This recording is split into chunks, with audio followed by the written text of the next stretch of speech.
Buonasera, benvenuti alla TG Sicilia, le principali notizie. Palermo, morta in ospedale una bambina di 11 anni paralitica ricoverata in gravissime condizioni, forse per aver ingerito benzina.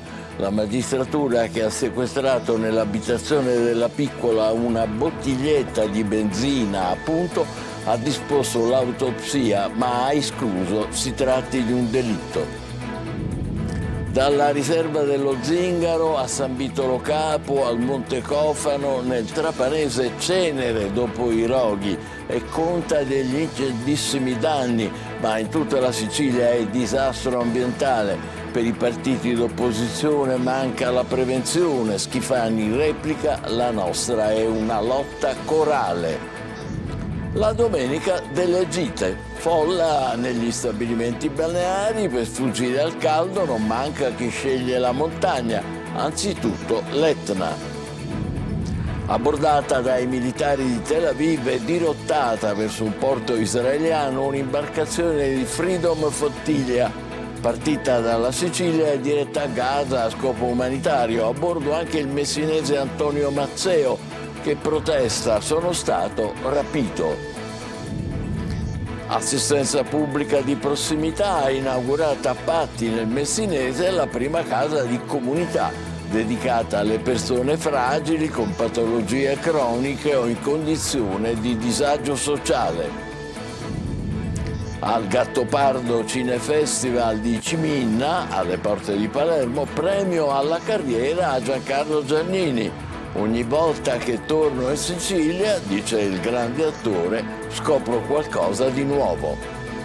Calcio, quarta amichevole nel pomeriggio per il Palermo in ritiro. I rosanero alle 17:30 affronteranno il Bra con pagine di Serie C.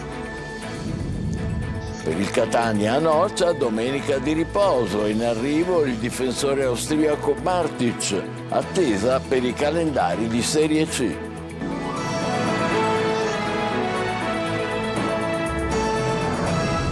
Trovati, tragedia familiare a Palermo, è morta una bambina di 11 anni, forse ha ingerito in un tragico gioco della benzina. La magistratura ha sequestrato la casa e una bottiglietta. Marco Gullà.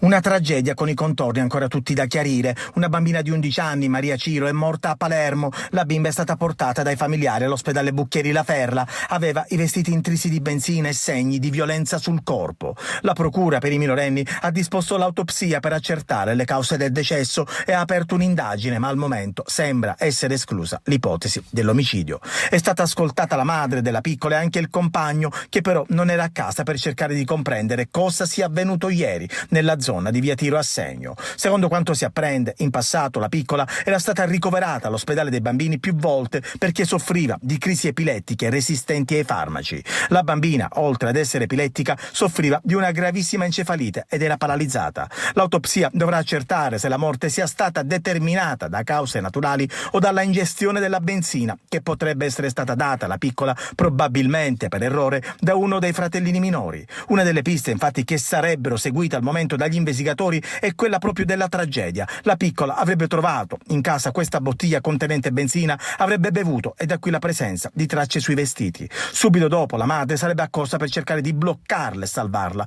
Poi la folla corsa in ospedale. La casa dove abitava la bimba è stata sequestrata dalla squadra mobile. I vicini di casa non dicono nulla su quanto accaduto. Ieri notte sono venuti gli agenti di polizia e sono stati diverse ore dentro l'abitazione. Altro non sappiamo. Nessuna risposta se avevano sentito qualcosa prima che la mamma e il compagno accompagnassero la piccola Maria in ospedale. La procura dei minori, in attesa che si completino gli accertamenti, ha trasferito gli altri figli della donna in una casa famiglia. Bilanci disastrosi dei danni nella Sicilia devastata dai roghi, che per 48 ore hanno incenerito boschi e riserve naturali. 3.000 gli interventi effettuati dai vigili del fuoco e quasi sempre l'origine è dolosa o colposa. Laura Spanò. Una vera catastrofe ambientale con danni incalcolabili, ma purtroppo quanto avvenuto in questi giorni in Sicilia è uno scenario che si ripete tutti gli anni. I numeri che raccontano il disastro: in 48 ore ci sono stati 380 incendi tra le province di Trapani, Palermo e Enna, oltre 2500 ettari di bosco e campi agricoli devastati, 70 famiglie evacuate e 5 riserve naturali sfregiate dal fuoco. Sono bastati 2 giorni di scirocco intenso e temperature sopra i 40 gradi per trasformare intere parti della Sicilia in campi di cenere. Al lavoro centinaia di mezzi a terra e migliaia di uomini tra operai antincendio, pompieri, volontari e mezzaeri. Il comandante dei Vigili del Fuoco regionale Gattino Carrolo segnala 3.000 interventi. In cenere la sugheretta di Niscemi, un inferno di fuoco ha colpito la riserva di Montecofano, Custonaci, Manca di San Vitolo Capo e la riserva naturale orientata dello Zingaro. I roghi sono divampati anche a Piana degli Albanesi, a Biancavilla in provincia di Catania, ma anche nell'Ennese, dove per 5 giorni le fiamme a Villa Rosa hanno inghiottito chilometri di montagna. Diverse procure hanno aperto inchieste per individuare i responsabili, perché spesso dietro i roghi c'è una manina dolosa o colposa. Dopo gli incendi, le polemiche, scudi levati contro il governo regionale accusato dai partiti di opposizione di non avere un'adeguata politica della prevenzione. I sindacati chiedono che si arrivi alla riforma del settore forestale. Lega Ambiente auspica pene più severe. Schifani replica: la nostra è una lotta corale. Orazio Longo. Su una cosa sono tutti d'accordo: gli incendi sono nella quasi totalità dolosi o colposi. Questo significa che è la mano dell'uomo ad agire, che quando non è la distrazione o appunto un fatto colposo, stiamo parlando di pochi casi, le responsabilità sono per lo più di individui che possono essere ricondotti nell'ambito criminale.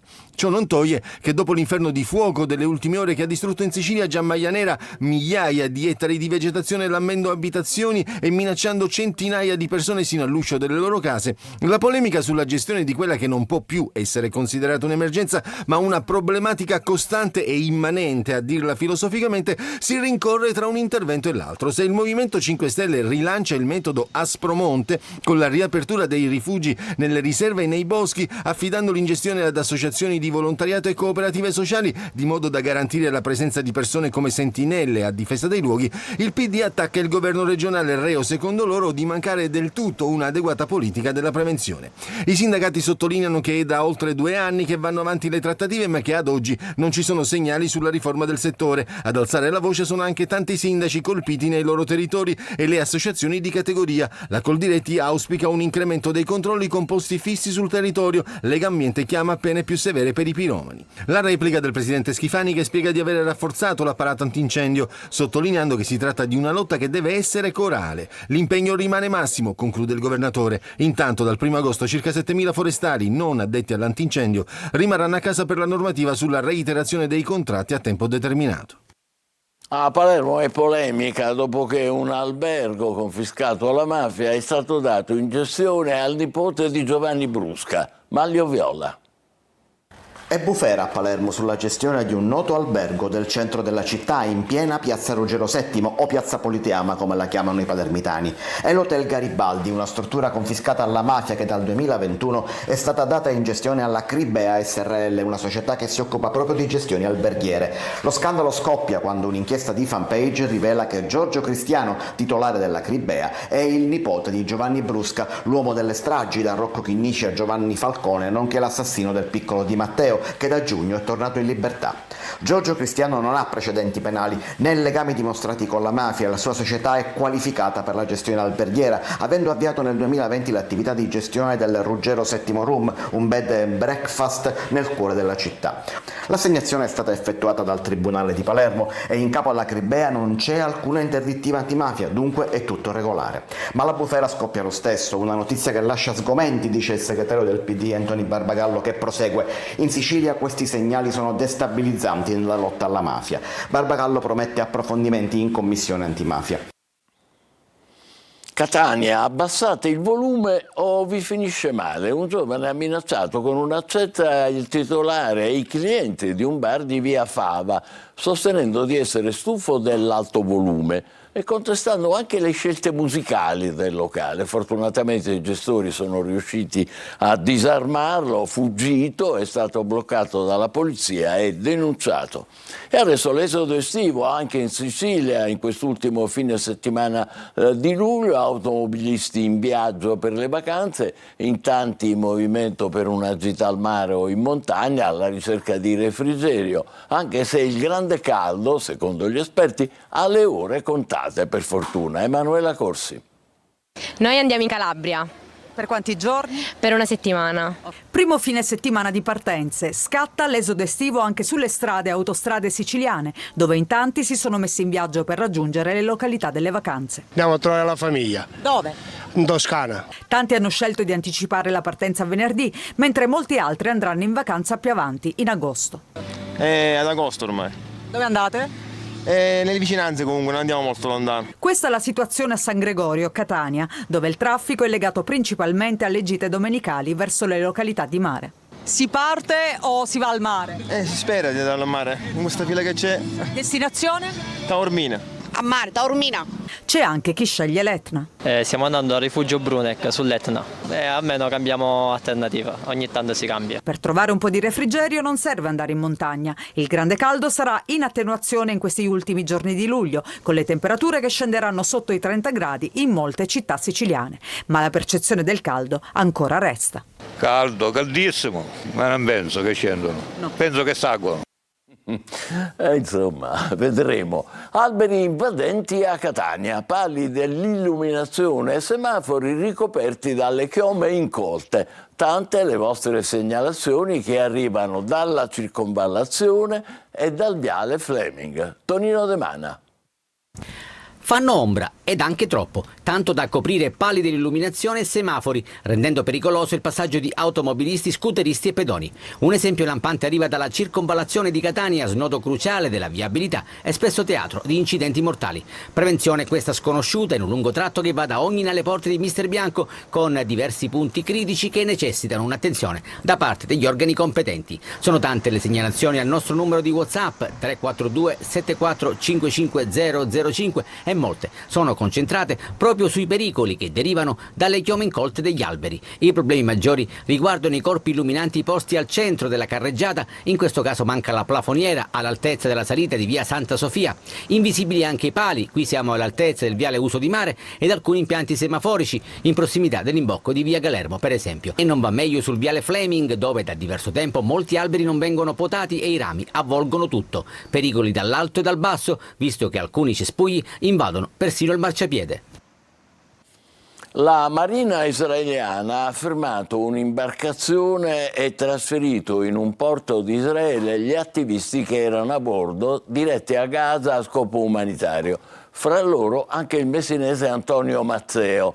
Il ministro degli esteri Tajani è in contatto con il suo collega israeliano. I volontari saranno assistiti da personale italiano dell'ambasciata di Tel Aviv. Francesco Triolo. C'è anche l'attivista messinese Antonio Mazzeo tra i fermati a bordo di Andala, l'imbarcazione gestita dal movimento filo-palestinese Freedom Flotilla, diretta a Gaza per portare cibo e medicinali. Nella notte, quando la barca era a circa 50 km dalla costa egiziana, soldati israeliani sono saliti a bordo per prenderne il controllo. L'arrivo dei soldati israeliani è stato testimoniato in diretta sui social media. La trasmissione mostrava attivisti filo-palestinesi seduti sul ponte con le mani alzate. Antonio Mazzeo, sul suo profilo Facebook, ha condiviso un video registrato prima dell'irruzione. Siamo stati intercettati in mare e io sono stato preso dai militari israeliani o militari di un paese complice del genocidio palestinese.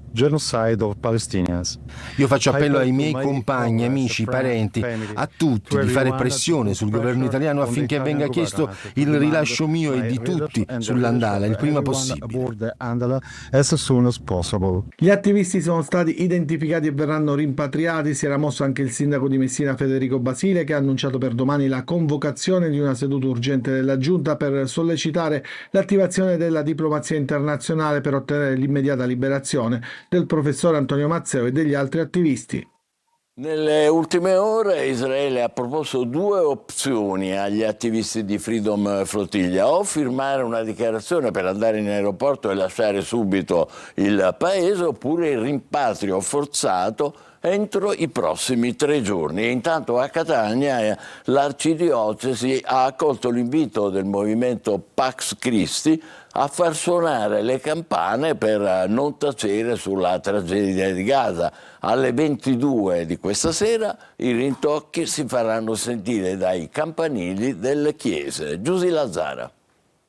Per non tacere e disertare il silenzio, l'arcidiocesi di Catania ha accolto l'invito di Pax Christi, il Movimento Internazionale per la Pace, per far risuonare le campane di tutte le chiese della città. Facciamo chiasso e rumore il più possibile e facciamolo tutti, ovunque, nelle piazze, nelle strade, nelle case, nelle spiagge, per farci sentire fino a Gaza, per non rimanere muti di fronte allo scandalo della fame usata come arma di sterminio di massa. Alle 22 i rintocchi si faranno sentire con le campane a storia. A questa iniziativa si aggiunge quella di eleggere il domicilio a Gaza. È previsto nel nostro ordinamento la differenza tra la residenza e domicilio come luogo speciale delle proprie cure. Così si potrà richiedere nella Sacra Famiglia, la Chiesa cattolica bombardata dall'esercito israeliano, rifugio per bambini e donne profughe, o nell'ospedale Nasser di Gaza con le sue incubatrici distrutte. L'azienda sanitaria di Messina ha inaugurato la prima casa comunità d'Italia a Patti. Si tratta di uno dei punti cardine della nuova rete sanitaria pubblica. Francesco Triolo.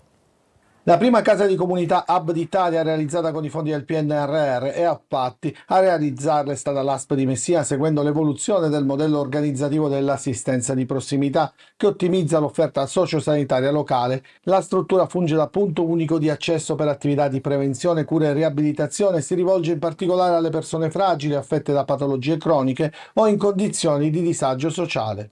Abbiamo voluto aprire una struttura e riempirla di professionisti che potranno garantire e offrire assistenza sanitaria all'utenza che già vediamo numerosa qui presente e che credo che in questi giorni si implementerà.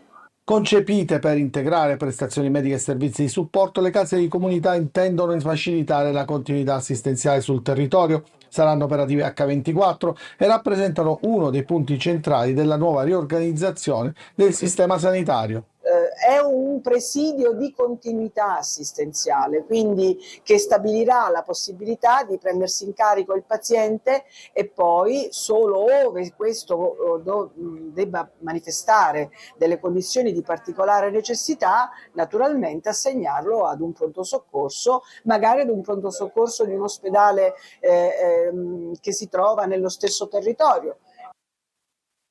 Cinema, gran finale ieri al Gattopardo Cinefestival di Ciminna alle porte di Palermo. Consegnato il premio alla carriera a Giancarlo Giannini, che dice: ogni volta che torno in Sicilia scopro qualcosa di nuovo. Giusy Lazzara.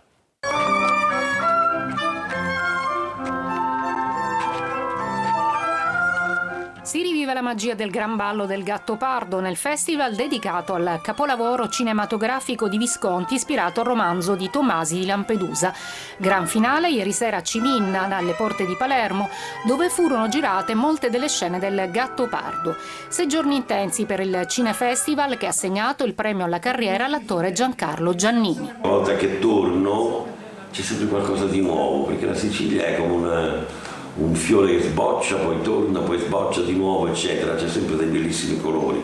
Si emoziona ancora l'attore che ricorda il suo personaggio Mimì metallurgico ambientato proprio in Sicilia. Ma perché? Caglia! Trascinaste in fango! Sono molto legato a Mimì metallurgico anche perché la trasformazione del personaggio anche fisicamente è stata notevole. Pensare, la Vertimore mi ha fatto la permanente elettrica che già non si faceva più. Sai cosa vuol dire la permanente elettrica? che mi ha fatto tutti i ricci e le cose. Tra antico e nuovo con la proiezione del video mapping di Elisa Anieli, che ha trasformato la facciata della chiesa madre in uno spazio visivo, simbolo della fusione tra passato e contemporaneità, che anima da sempre lo spirito del festival guidato da Sergio Darrini. È il momento della nostra pausa, tra poco per il calcio, quarta amichevole nel pomeriggio per il Palermo in ritiro e intanto al Catania è in arrivo Martic. State con noi.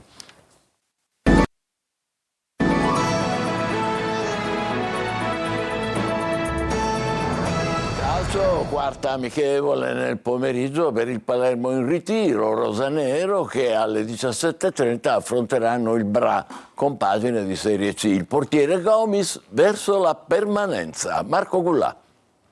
Ultime battute di ritiro, poi sarà tempo di primo bilancio in attesa di ripartire da Torretta in vista degli impegni ufficiali di agosto e dell'amichevole contro il Manchester City. La roadmap del Palermo. Oggi pomeriggio per la formazione di Inzaghi, quarta amichevole a Châtillon. L'avversario è il Bra, formazione di Serie C, e il cui direttore tecnico è l'ex rosanero Stefano Sorrentino. Test utili per trovare sempre più la condizione e andare avanti nella preparazione. Il Palermo cresce parallelamente ai dettami tattici di Inzaghi. Il tecnico sta anche lavorando sull'aspetto mentale e in conferenza stampa qualche giorno fa è stato abbastanza chiaro: chi non corre è fuori.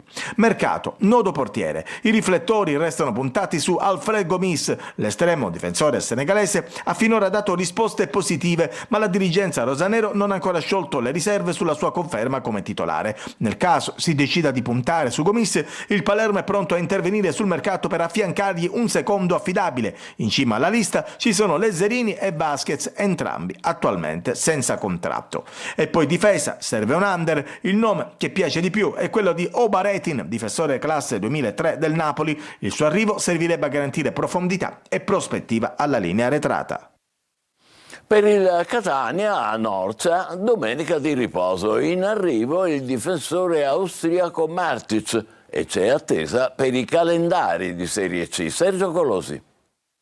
L'attesa per il sorteggio dei calendari di Serie C, ma a tenere banco sono calciomercato e ritiri. Seconda domenica di riposo per il Catania a Norcia, prima dell'inizio della terza e ultima settimana di allenamenti. Imminente l'arrivo in ritiro del difensore austriaco, ma all'occorrenza anche centrocampista, Manuel Martic, 30 anni, che firmerà un contratto annuale con opzione di rinnovo per il secondo. Il club rossazzurro segue la trattativa con la Ternana per i centrocampisti Andrea Vallocchia, 235 partite e 11 gol in carriera, e Salvatore Aloi, 289 presenze e 19 reti, il primo sotto contratto, il secondo in scadenza. Catania alla finestra, ma non si escludono, come per l'attacco, nomi a sorpresa seguiti sotto traccia. Il Trapani ha richiesto di disputare la prima giornata di campionato in trasferta per i lavori allo stadio provinciale. La squadra proseguirà gli allenamenti a Troina sino al 31 luglio e dopo una breve sosta si ritroverà il 4 agosto a Valderice.